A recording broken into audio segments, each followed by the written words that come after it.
4분의 4박자를 기본으로 하고 끝기 창법으로 부르는 우리 가요를 트로트라고 합니다. 요즘 TV를 틀면 심심찮게 트로트를 들을 수가 있습니다. 가히 열풍 수준을 넘어 광풍 수준입니다. 송가인이라는 인물을 낳은 미스트롯, 임영웅이라는 사람을 영웅으로 만들어낸 미스터 트롯, 아마 한 방송국의 오디션 프로그램이 계기가 된 것 같습니다.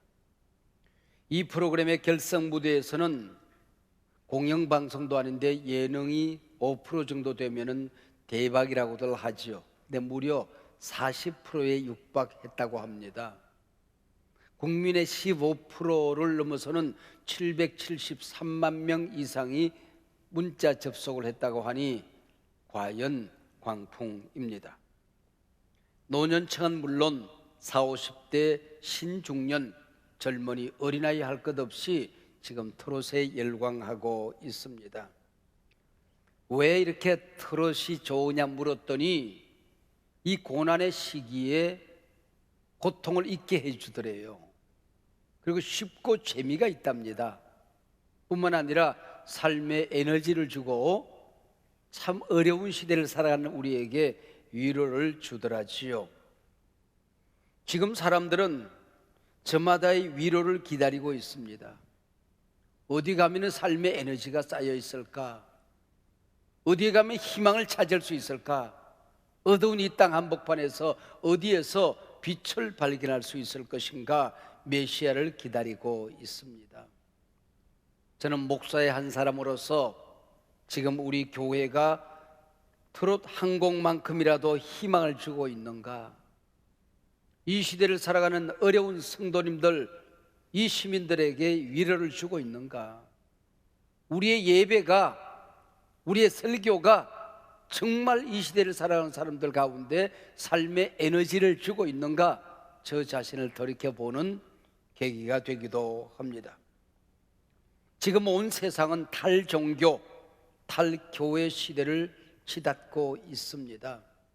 이 세계적인 팬데믹 시대에 가장 위대한 유산인 영적인 유산, 이 교회를 파괴하려고 하는 반달리즘이 심심찮게 우리 교회를 공격해 들어오고 있습니다.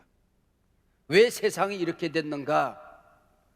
테스 형 세상이 왜 이래 하고 물어보면 세상 사람들이 그렇게 대답을 합니다.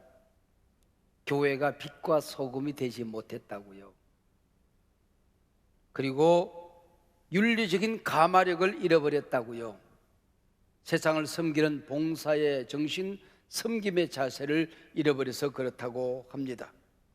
교회들마다 개교회주의, 세속주의, 물량주의에 빠져서 그렇다고 분석하는 사람들도 있습니다. 언론이나 이단들, SNS상의 교회를 향한 공격에 대처할 수 있는 능력을 잃어버렸다, 무능한 교회가 되어버렸다고도 비난하는 사람들이 있습니다. 충분히 일리가 있습니다. 근거도 있습니다. 그러나 그것이 본질은 아닙니다. 더 중요한 이유가 있습니다. 교회가 우리 주 예수 그리스도 복음을 잃어버렸기 때문에 그렇습니다. 이 강단에서 순수한 우리 주 예수 그리스도의 피 묻은 십자가의 복음의 능력을 잃어버려서 그런 것입니다. 이 시대를 살아가는 사람들에게 부활하시고 살아계시고 역사의 주인이 되시는 예수님을 증거하는 일에 실패를 했기 때문이라고 하는 것이죠.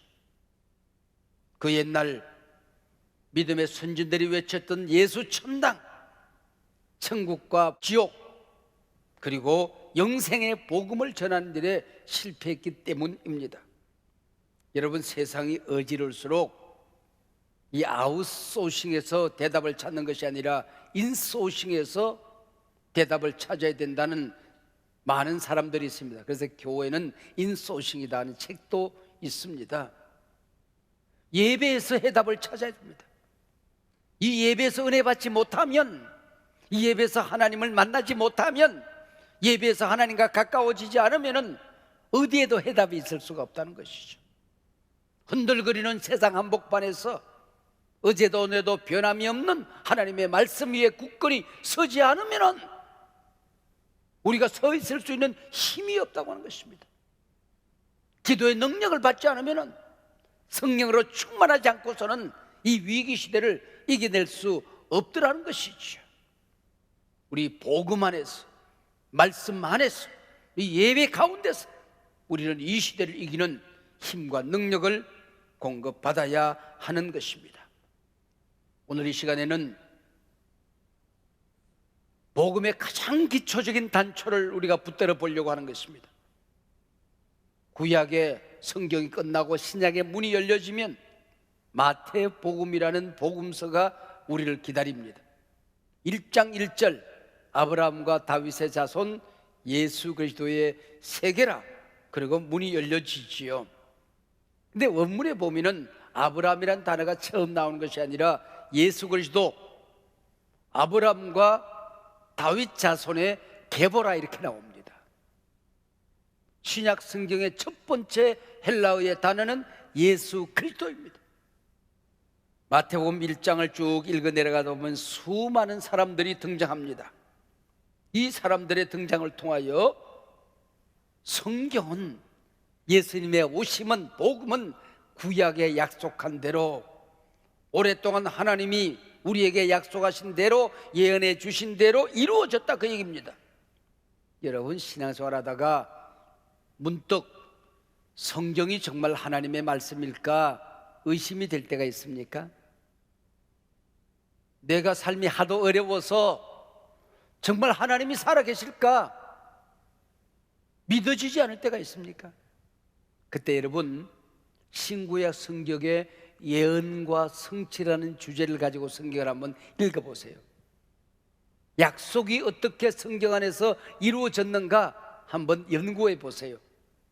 그러면 하나님의 약속이 틀림없이 정확하게 이루어졌다는 사실, 하나님의 예언이 문자대로 정확하게 성취되었다는 사실 때문에, 야, 하나님 살아계시구나, 어제도 오늘도 역사의 주인은 하나님이시구나, 성경 말씀이 하나님의 말씀이구나, 이 말씀대로 살아야지, 흔들거리던 우리 믿음이 굳건한 반석 위에 서게 되는 것입니다. 여러분, 오늘도 마찬가지입니다. 하나님의 약속은 반드시 이루어집니다. 말씀을 통하여 여러분 응답받았습니까? 기도를 통하여 응답받았습니까? 반드시 이루어집니다. 하나님의 구원 계획은 실패하는 법이 없습니다. 나를 부르시고 선택하시고 나를 하나님의 자녀 삼으신 구원 계획은 이 세상에 어떤 위기가 있어도 반드시 이루어진다. 이게 복음의, 우리 신약 마태복음 1장이 우리에게 약속하고 있는 은혜의 내용입니다. 왜 아브라함과 다윗의 자손으로 이 땅에 오셨을까요? 여러분, 아브라함을 선택하신 것은 그 가문이 훌륭해서는 아닙니다. 이 아브라함의 가문은 우상 숭배의 가문 아닙니까? 여러분 어떻습니까? 여러분, 유교 집안에서 예수를 믿으신 분, 불교 집안에서 예수 믿고 구원받으신 분, 무속 종교, 샤머니즘 문화 속에 살아가던 가문이 구원의 가문으로 변화된 사람이 얼마나 많이 있습니까? 저도 마찬가지입니다. 다윗 가문이 약점도 없고 허물도 없고 죄도 없는 성결하고 순결한 가문이라서 그 가문을 통하여 예수님이 이 땅에 오신 것이 아니라고 하는 거지요. 오히려 흠도 많고 티도 많고 실수도 많고 죄도 많은 가문들이었습니다. 무엇을 말씀하시고자 함이었을까요? 하나님의 은혜는 죄보다 크다. 할렐루야. 하나님의 사랑은 우리의 약점보다 크다. 할렐루야. 그 말씀을 우리에게 하고 있는 거지요. 그래서 우리가 이 마태복음 1장 1절을 읽을 때에 아브라함과 다윗의 자손 예수 그리스도 이렇게 읽을 수도 있을 거예요. 아니면은 아브라함과 다윗의 자손 예수 그리스도 그렇게도 읽을 수 있을 거예요. 아니면은 아브라함과 다윗의 자손 예수 그리스도 이렇게도 읽을 수가 있을 겁니다. 여러분, 가장 중요한 단어는 물론 예수 그리스도이지요. 그러나 마태가 말씀하고자 하는 바는 자손의 액센트가 있습니다. 여기 복음이 있어요. 이 자손이 단수이거든요. 그래서 이 자손이 단수로 기록되어져 있는 이 복음을 통하여 우리에게 예수 그리스도를 소개하고 있는 것입니다. 이 마태복음 1장 1절은 어디에서 시작이 되어지는고 하니, 여러분 창세기 3장 15절에 이런 말씀이 있어요. 잘 들어보세요. 내가 너로 여자와 원수가 되게 하고, 여기 너는 마귀입니다. 뱀입니다. 내 후손도 여자의 후손과 원수가 되게 하리니 여자의 후손은 내 머리를 상하게 할 것이요 너는 그의 발꿈치를 상하게 할 것이니라. 여자의 후손이 누굴까요? 예수님이시요. 왜 예수님이 여자의 후손일까요? 여러분, 이 땅의 모든 인간들은 아버님을 통하여 이 땅에 태어나게 되는 것입니다. 남자의 후손 그리고 여자의 후손인데 오직 여자의 후손은 예수님밖에 없는 거예요. 인류 역사상 남자의 몸을 빌리지 않은 여자의 후손은 예수님입니다. 내 후손, 자손, 단수입니다. 아니, 영원한 단수입니다. 메시아는 예수 한 분 외에는 있을 수가 없다는 것입니다. 하나님의 약속의 자손은 예수 한 분이라는 것입니다. 여인의 후손이 이 땅에 와서 마귀의 괴계에 의하여 십자가에 달리겠지만은, 마귀는 승리했다고 쾌제를 부르겠지만은 예수님께서는 그 마귀의 머리를 부셔뜨리실 것이다. 지옥 권세를 부셔뜨릴 것이다. 그리고 구원을 이루어내실 것이라고 말씀하고 있는 것입니다. 이 자손이란 단어가 단수로 기록된 게 얼마나 중요한가 하는 말씀을 또 다른 성경에서 우리에게 전해주고 있습니다. 여러분, 3장 16절 그러면은 뭐가 생각이 나요? 요한복음 3장 16절이 생각이 나죠. 가장 중요한 복음 중에 복음이죠. 또 그만큼은 아닐지 모르지만은 3장 16절이 굉장히 중요한 성경의 한 곳에 있어요. 갈라디아서 3장 16절 말씀입니다. 갈라디아서 3장 16절에 이렇게 기록되어 있어요. 이 자손이란 말이 단서로 기록된 게 얼마나 어마어마한 사건이냐 그 얘기예요. 3장 16절입니다. 갈라디아서. 이 약속들은 아브라함과 그 자손에게 말씀하신 것인데, 여럿을 가리켜 그 자손들이라고 하지 아니하시고 오직 한 사람을 가리켜 내 자손이라 하셨으니 곧 그리스도라고 해요. 여러분, 성경에 이 자손이 단수로 기록되었다는 게 얼마나 어마어마한 복음적인 사건이냐 그 얘기입니다. 그 누가 아무리 외쳐도 구원의 길은 예수 단수 한 분밖에 없습니다. 할렐루야. 죽음에서 부활하신 분은 예수 한 분입니다. 할렐루야. 우리의 죄를 덮으시고 우리를 구원하시고 우리 하나님의 자녀 삼으시고 영원한 하나님의 가족으로 천국에서 살 수 있도록 인도하시는 분은 유일한 단수 자손 예수 그리스도 외에는 다른 길이 없느니라. 예수 외에 다른 구원의 길이 없느니라. 내가 곧 길이요 진리요 생명이니 나로 말미암지 않고는 아버지께로 올 자가 없느니라. 이게 단수의 복음입니다. 유대인이여, 단수 예수 그리스도는 너희들이 그토록 기다리던 아브라함과 다윗의 자손으로 이 땅에 오셨느니라. 너희들이 그렇게 기다리던 약속의 응답이니라 그 얘기입니다. 이방인들이여, 예수 그리스도는 모든 민족을 구원하러 오신 구세주이니라. 너희들이 믿던 그 어떤 종교도 너를 구원할 수 없느니라. 오직 예수 그리스도만이 모든 족속을 구원할 수 있느니라. 그래서 마태복음 1장 1절이 마태복음 마지막 장 마지막 절로 이어지게 되는 거예요.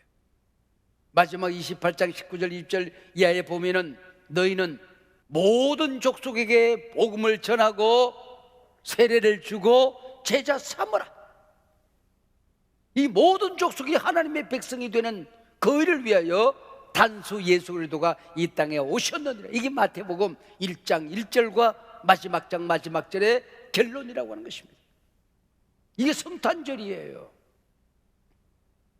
성탄절이 뭡니까? 나를 구원하러 예수가 내 곁에 오신 기쁜 소식이라고 하는 겁니다. 여러분, 이 대림절은 춤을 춰야 돼요.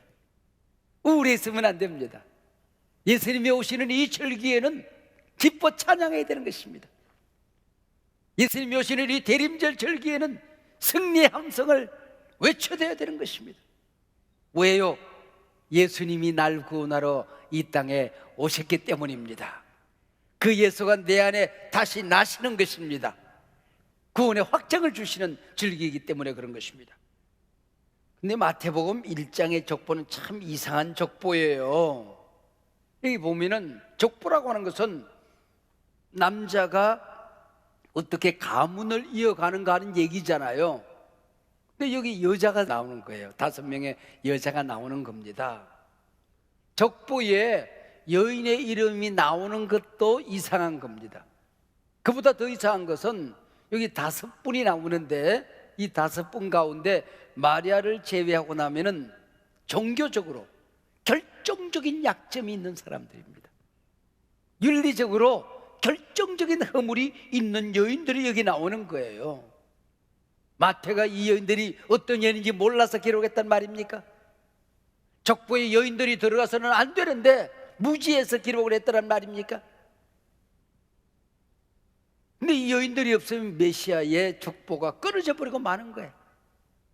이 흠많고 윤리적으로 종교적으로 결정적인 허물이 많은 이 여인들이 없으면은 예수님이 이 땅에 오시는 족보가 끊어져 버리고 마는 거예요. 얼마나 놀라운 일입니까? 아브라함과 다윗의 가문이 예수를 낳은 게 아니라는 거예요. 아브라함과 다윗 가문이 훌륭하고 위대해서 메시아가 그 가문에서 태어난 것이 아니라고 하는 것입니다.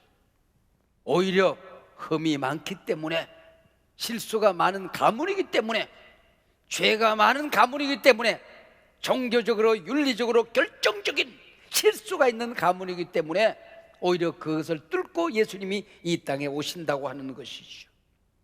여러분, 예수 안에는 남자와 여자가 차이가 없는 것입니다. 예수 안에는 유대인과 이방인의 차별이 있을 수가 없는 것이죠. 누가 좀 더 착하냐, 누가 좀 더 나쁘냐의 차이가 없는 것입니다. 예수 안에 있느냐, 예수 밖에 있느냐, 예수를 아느냐, 예수를 모르느냐, 예수를 믿었냐, 믿지 않았느냐, 이 차이가 있을 뿐입니다. 예수를 믿는 모든 자에게 이 대림절 절기 예수가 나시니라, 예수가 나시니라. 예수 믿으면 내 안에 그 예수님이 나시는 겁니다. 그 순간 나의 허물이 다 덮여집니다. 나의 죄가 깨끗이 씻겨지는 것입니다. 나의 모든 실수와 실패가 깨끗이 십자가 밑에서 사라지는 것입니다. 예수가 나시면, 여러분, 전투에서는 실패할 수 있지만은 전쟁에서는 구원의 계획은 실패하는 법이 없어요. 순간적으로는 위기가 있어요. 중간 계산을 하면 언제나 고통이 있을 수가 있어요. 그러나 마지막 종착점에 도착하고 보면 우리는 승리의 자리에 서 있을 줄로 믿습니다. 천국문이 열려 있을 줄로 믿습니다. 하나님의 백성, 하나님의 가족으로 주님 앞에 서게 되는 것입니다. 이 네 여인의 이름 여러분 기억하시죠? 첫 번째는 다말이라고 하는 여인입니다. 아브라함에게 약속한 구원의 씨는 중단될 수가 없다고 믿었던 여인입니다. 그래서 유다 지파를 통하여 구원의 씨가 이어져 가야 되는데 정작 시아버지 유다는 이 영적인 거룩한 감각이 없는 사람이에요.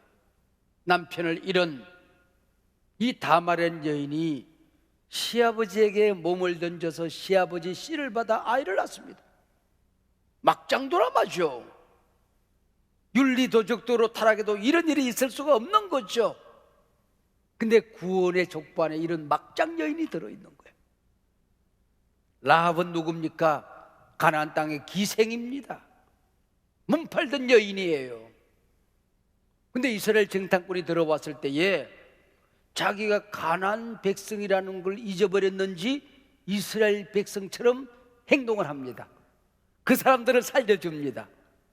그리고 자기가 이스라엘 백성이 되려는 거예요. 자기 담장에 붉은 줄을 늘어뜨리고 구원받습니다. 십자가를 통한 구원의 예표지요. 우리 구원 족보 안에 기생이 들어있는 거예요. 룻은 누굽니까? 이방 여인 아닙니까? 남편을 잃어버렸습니다. 시어머니를 따라옵니다. 시어머니가 돌아가라, 재혼해서 잘 살아라. 룻이 뭐라고 그럽니까? 어머니, 죽기 전에 나는 어머니를 떠나지 않아요. 어머니 하나님이 내 하나님인 걸 어떡합니까? 어머니의 백성이 내 백성인 걸 어떡합니까? 이게 바로 룻 아닙니까? 왜요? 하나님을 알지 못했던 이방인인 나를 살리기 위하여, 구원의 반열 밖에 있었던 이방인인 너를 살리기 위하여 룻이 예수 족보 안에 들어오는 거예요. 다윗의 할머니가 되는 것 아닙니까? 밧세바는 누굽니까? 다윗이 간음죄를 범한 바로 그 여인입니다. 다윗 생애 속에서 평생을 따라다닌 이 여인 아닙니까? 베개가 물덩이가 되도록 눈물을 쏟아서 회개하고 밧세바로부터 솔로몬이라는 아들을 얻는 것입니다. 그 여인이, 간음한 여인이 예수 족보에 들어있는 거예요. 여러분, 우리 구원 족보 안에는 이런 막장 여인이 들어있는가 하면은, 기생이 들어있는가 하면은, 이방 여인이 들어있는가 하면은, 간음한 여인이 들어있는가 하면은, 이들을 통하여 예수가 이 땅에 오시게 되는 것이죠. 무슨 얘기일까요? 네가 다 말이야. 네가 막장 인생이야, 그 얘기입니다. 네가 라합이야, 네가 룻이고 네가 밧세바야, 그 얘기입니다. 성경은 영웅들의 이야기가 아닙니다. 인간의 죄와 허물, 온갖 실수와 약점들을 숨기지 않고 다 드러냅니다. 왜요? 그것이 아무리 추해도, 아무리 커도, 아무리 더러워도 예수 십자가 안에서 정결하게 되었느니라. 예수 보혈의 피 아래 덮여졌느니라. 예수님의 십자가 안에 모든 것이 다 동이 서에서 먼 것처럼 사라져 없어졌느니라. 이전 것은 지나갔으니 보라, 새 것이 되었도다. 할렐루야. 나 같은 죄인도 예수 구세주로 영접하면은 구원 계보에 들어가는 것입니다. 내가 예수 안에 들어가면 내가 하나님 계보에 들어가는 것입니다. 생명책에 들어가는 것입니다. 아브라함의 가문에, 다윗 왕의 가문에, 예수의 가문에, 천국 가문에 내가 들어가는 겁니다. 예수께서 나시니라. 이 얼마나 어마어마한 사건입니까? 구약의 족보를 살펴보면은 죽고 죽어요. 누구는 몇 살에 죽고 누구는 몇 살에 죽었다, 다 죽어요. 예수 없는 인생은 그렇게 들어. 예수 이전의 인생은 그렇게 사는 거예요. 그러나 마태복음의 문이 탁 열려지면은 죽고가 없어요. 낳고 40명의 40대에 걸친 이름들이 나옵니다. 모두 다 낳고 다시 태어나는 역사가 기록되어지고 있는 것입니다. 근데 40대를 걸치면서 낳고 하는데 어딘가를 향하여 지금 달리고 있어요. 그게 1장 16절입니다. 마리아에게서 예수가 나시니라. 마리아에게서 예수가 나시니라. 그곳을 향하여 지금 복음이 달려가고 있는 겁니다. 족보라는 것은 아브라함이 누구를 낳고 마지막에 요셉이 예수 낳았다 그러면 끝나야 되는 거예요.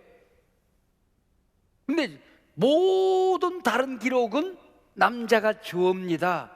그리고 낳았다는 동사로 끝납니다. 근데 예수님에게 와서는 이게 태어나는 아기가 저희 주어로 등장해요. 예수가 주어죠. 낳았다가 아닙니다. 나시니라. 동사가 달라지는 것입니다. 주어 동사가 달라지는 여기에 복음이 있는 거란 말이죠. 요셉이 예수님의 아버지가 될 수가 없는 거죠. 우리 주 예수 그리스도는 유대인의 피를 타고 이 땅에 태어나신 분이 아닙니다. 유대 땅에 오셨지만 유대인으로 오신 것이 아닙니다. 요셉의 아들로 입양되셨지만 아버지가 있어서 이 땅에 태어나신 분이 아니라고 하는 것입니다. 마리아에게서 스스로 나시니라. 예수 내 안에 태어나야 이 대림절이 되는 겁니다. 대림절을 해마다 보내면서 내 안에 오신 예수님, 내 고통 가운데 오신 예수님, 문제 팬데믹 이 현장 가운데 오신 예수님, 그 예수님을 만나야 하는 겁니다. 내가 누구냐 그 얘기예요. 이 대림절에 나는 누구냐 그 얘기입니다. 예수로부터 나는 태어난 존재다. 내 안에 예수가 나셨다. 예수를 통하여 내가 거듭났다. 뭐 때문에 사느냐? 예수 위하여 사는 것이다. 날 구원하신 예수 위하여 나는 산다. 어떻게 죽을래? 너는 어디로 가는 인생이냐? 예수님께로 가는 인생이야. 내 인생 종착점에 예수 못 만나면 내 인생은 망하는 거지. 그게 나라는 존재라고 하는 것입니다. 예수 안에서 내가 다시 났다. 예수 위하여 산다. 예수를 향하여 오늘도 달린다. 할렐루야. 캐나다에 한 젊은 음악가가 있었습니다. 뉴욕시티 방송국에 오디션이 있었어요. 그래서 전속 가수로 계약을 해야 되는데 이 젊은이가 방송국에 당돌하게도 계약 조건에다가 나는 찬송가를 방송에서 부를 수 있어야 갑니다 그러고 대답을 해요. 공영방송에서 있을 수가 없는 것 아닙니까? 계약은 이루어지지 않습니다. 집에 돌아왔어요. 어머니에게 자초지종을 얘기했더니 어머니가 그의 친구 밀러 여사의 시 한 편을 아들에게 건네줍니다. 그 시를 피아노 위에 올려놓아요. 그리고 앉아서 그 시를 읽는데 어디서 누가 불러주는 것처럼 영감이 쫙 솟구치기 시작합니다. 피아노를 두드리며 작곡을 해요. 그리고 만들어진 곡으로 우리 봉은송 같은 교회 찬양 시간에 그 노래를 불러요. 그 노래가 미국 전역에 흘러 들어갑니다. 그러면서 이 노래 작곡가인 조지 비벌리 쉐어 시카고 방송이 계약을 하자고 연락이 옵니다. 조건이 찬송가를 불러도 좋다는 것입니다. 이 시카고 방송을 타고 찬송이 울려 퍼집니다. 빌리 그레함이 그 노래를 듣고 빌리그레함 전도대의 전속 우리 음악가로 평생을 따라다니며 복음을 전합니다. 에이미 음악상을 10번에 걸쳐서 받습니다. 102살 되던 해에 상을 받습니다. 거기 모인 수많은 사람들이 이 비벌리 쉐어에게 박수를 올려보냅니다. 인사말을 합니다. 여러분의 박수 소리 참 좋습니다. 음악을 하는 사람들은 그 박수를 먹고 삽니다. 그러나 나는 다릅니다. 나는 여러분의 박수보다도 예수가 좋습니다. 나는 예수보다 귀한 그 무엇도 없습니다. 그간 뉴욕 방송에 계약을 거절하고 피아노 앞에서 불렀던 노래, 여러분 이런 노래입니다. 주 예수보다 더 귀한 것은 없네. 이 세상 부귀와 바꿀 수 없네.